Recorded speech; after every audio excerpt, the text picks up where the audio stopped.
Good day, I'm Dwayne Thomas. And I'm Jackie Thomas. And we are Relate Ministries. And as we promised, we'll be returning to you to get to those squatters that have been laying squat in many of our minds that we are unaware of. We're going to be dealing with events, the situations that come up that we experience, and the issues that are hidden, that lay down underneath, that are really driving the way we respond to a given situation. That's right.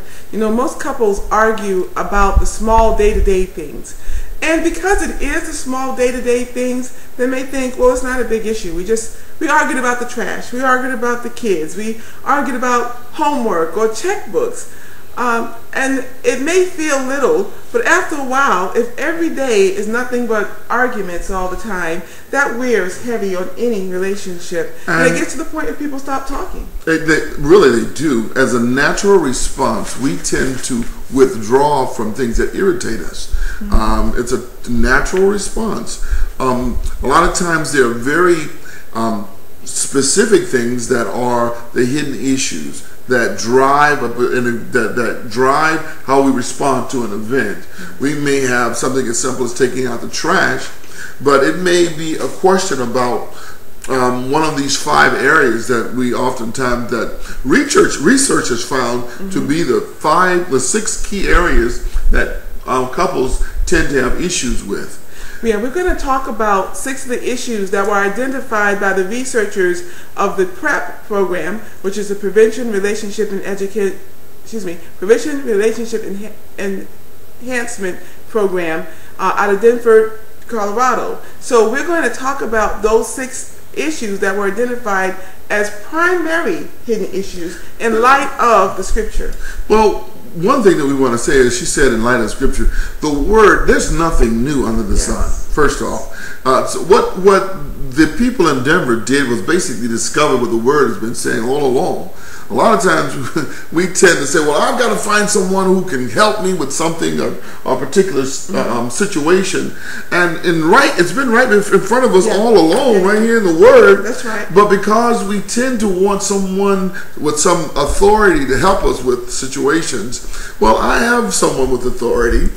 We have the Word here who created everything and everybody and all of us. And we also have some folk on earth who agree with what the Word says. This is the Christian focal point of how PrEP works. Yes. Well, the 6 areas that they pointed out in terms of issues, hidden issues that continue to come up are power, caring, recognition, commitment, integrity, and acceptance. Well, today we're just going to deal with the hidden issue of power. And we see that played out so many times. It's interesting that power is the very first one. Generally speaking, in our relationships, it's always about power. You know, who's going to be in charge?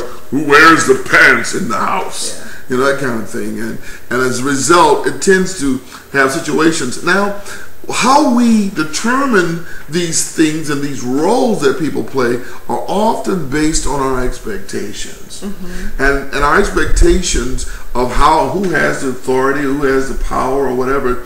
Basically, do you believe that I have the ability to do what needs to be done? Yes. You know, and a lot of times there may be the concern that you're abusing your authority or your power. You know, I may be abusing the power that God has given me as maybe the head of the household. Or she may be abusing her power that God has given her as a woman of the household. Yeah. There are all kinds of ways that we can impose or allow squatters to come in and basically pervert the thing that God gave to us as a way to intimacy. That's right. Well, you know, let's look at what the scripture says first on power. Then I want to talk a little bit about squatters and how they operate.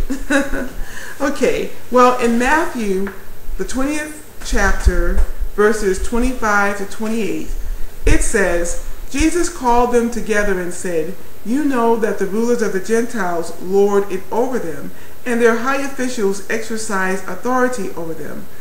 Not so with you. Instead, whoever wants to become great among you must be your servant, and whosoever wants to be first must be your slave. Just as the Son of Man did not come to be served, but to serve, and to give his life a ransom for many. Well, amazing, because the whole power struggle often comes down to who is going to serve me. Give me. Yeah, we live in a generation that the bottom line is what's in it for me. With them. Yeah, it's all about me. And we have a whole generation that has grown up used to being served, and someone always asking, well, what can I do for you, more than them asking, how can I serve you?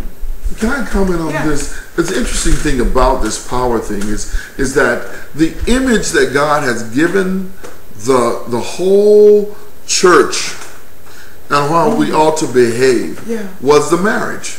As a matter of fact, God refers to his relationship, Christ's relationship with the body, with the body, as a bride and a groom. Yes. Isn't that wonderful? Absolutely. Well, there was a reason for that, because the image of marriage was painted first. It was the very first picture that God painted for us to see how relationships were to work.